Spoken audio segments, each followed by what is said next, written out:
you have a problem figuring out whether you're for me or Trump, then you ain't black. It don't have nothing to do with Trump. It has to do with the fact I want something for my community. I would love to see Take a look at my record, man. You're saying he still hasn't shown you why you would vote for him specifically. A black woman running mate is necessary, especially after the day. I guess when we see a black person voting for Trump and you know Trump is a threat to marginalized people in this country, it does make you question how much that person cares about his people. So I understand the statement is just a shot coming from a whole white man like Joe Biden. Some fallout from that tense interview between Joe Biden and radio host Charlemagne the God. It comes as Biden has acknowledged the next stage of the vice presidential vetting is about to begin. And so we thought we'd call on two of our own colleagues who have quite a bit of experience with that process as we debut a new segment on our program, The Powerhouse Players, with ABC News contributors Republican Christie and Democrat Rahm Emanuel. They will offer insight and analysis like nobody else as the 2020 election ramps up. And Rahm, let's get right to it. You heard it right there, Joe Biden putting his foot in his mouth. He apologized for being so cavalier, but where does this go from here? Well, first of all, I think what it does is obviously it influences the vice presidential selection. Everybody that tells you it doesn't isn't being honest. It has an impact on it, a weight on the scale, et cetera. And I think I give the Biden campaign credit for immediately jumping on it and try to deflate it. Everybody is united in the party with a single goal of beating President Trump. I would step back, though, and say it violated a simple #1 rule. You have to project that you're going to earn every vote, fight for every vote, just like you're going to fight for this country. And what this said underneath was, I'm going to get your vote no matter what I do because the other guy's worse than me. And that violates politics 101. But, Chris, the Trump campaign was immediately out with ads criticizing Biden. Does that continue? Sure, of course it does. And here's the problem. Rahm and I have talked about this before. The Biden campaign should do everything they can to keep Joe Biden in the basement and stop talking.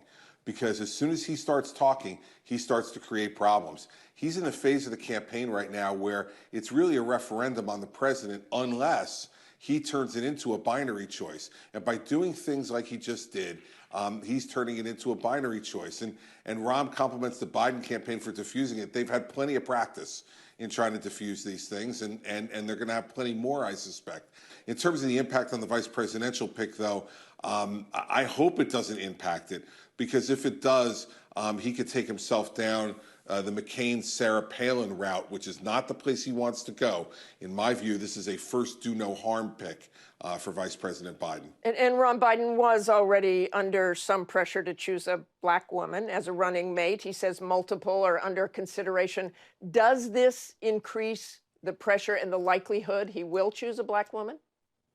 It adds a weight, obviously, to that effort. And I think, I believe, and I think you have to look at the history of vice president. You used to pick a vice president, 1, do no harm, 2, balance your weaknesses, whether that's geographic or ideological. When President Clinton picked Al Gore, an adjacent Southern moderate, Tennessee to Arkansas, he changed the paradigm from balance to partnership. And I think that if you look at it, it's not like George Bush had to worry about Wyoming, or President or Senator Barack Obama had to worry about Delaware's electoral votes. They answered a political part of the equation, but they also added a partnership element. And I think in the end of the day, the most important vetting after you get to the final 3 will be, does Senator, Vice President Joe Biden see this person as his partner in making these critical decisions? And that, to me, will be the element that mounts. Because when you look at Sarah Palin, she did not fulfill John McCain's message, themes, and who he was as a character, and it became apparent to the voters this was an impulse choice, not a real choice of a partnership. And Chris, Biden has committed to selecting a woman. Does that box him in? Was that a good idea? Well, listen, it's his call, right? And what it does is it eliminates about 50% of the population, but that's his call. I think that, here it's even more stark, Martha. And Rahm didn't mention one thing that I think is very important. Joe Biden, if elected, will be 78 years old with a history of some health issues. going into this. So the American people are going to be looking at this a little bit different than a partnership. They're going to be looking at this person and say, can I see this person as president, even more starkly than they do with a normal vice presidential pick? I don't think anybody was worried about Barack Obama prematurely dying in office. I don't think anybody was worried about George W. Bush in that regard.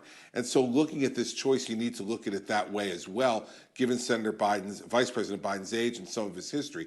I've gone through this process twice myself in being vetted, and the partnership matters significantly, there's no doubt. But also that person has to be able to see you. But more importantly, the American people in this instance has to see that choice as someone they could see as president of the United States in the next 4 years.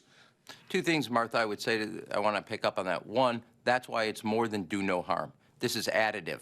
It's a very different flip from past choices.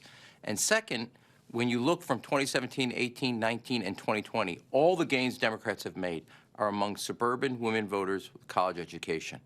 And by saying he wants a vice president who's a woman, he is building on a series of momentums. The biggest drop for Donald Trump from 2016 all the way to where we are today this Sunday, on Memorial Day, has been women in the suburbs. That's where the gains for congressional races, gubernatorial races have been, Senate races have been, state house capitals. And so I would say this is a smart, he's made a decision. It is what it is, but it also indicates and signifies where the biggest gains have been among Democrats for new voters who I don't even think are additional. They're now part of the base of any calculation a Senate candidate's making a gubernatorial candidate or a presidential in a swing state. And Chris, you mentioned the vetting process. So you have been vetted by the Trump campaign, by the Romney campaign. Take us through what's happening now to that process. How will that work? Well, the candidates who are being vetted have put together a voluminous amount of documents. We were requested by the Romney campaign to give 10 years of tax returns. Every newspaper article you could find that had mentioned you, and then go through an exhaustive questionnaire about anything that could possibly embarrass the presidential nominee. And then in both instances went through, and that's probably the stage they're getting to now, where they're going to start to review those documents and then interview. And the questions, at least in the Romney process and the Trump process, were based off of your questionnaire. And things that they wanted to probe deeper on, and their own vetting that they did based off of your things. I could tell you that when I was going through the Trump vetting, A.B. Culverhouse, a well-respected Washington, D.C. lawyer, interviewed me for 6 hours based off of all the information that they had gathered. And so it's a pretty exhaustive process. My guess is that they're moving towards developing their in-person questions now. And then those people will start to be interviewed by the designees of the Biden campaign. And it was, at least for both the Romney and Trump campaigns, it was a pretty rigorous process. And I'd ask one more thing to what Rahm said. It can be an additive choice by picking a woman, but only if that woman is perceived as qualified and ready to be president. And so if he reaches based upon other factors for someone who the public doesn't see as qualified, then I think that will be a negative for his campaign, not a positive. And our thanks to our powerhouse players.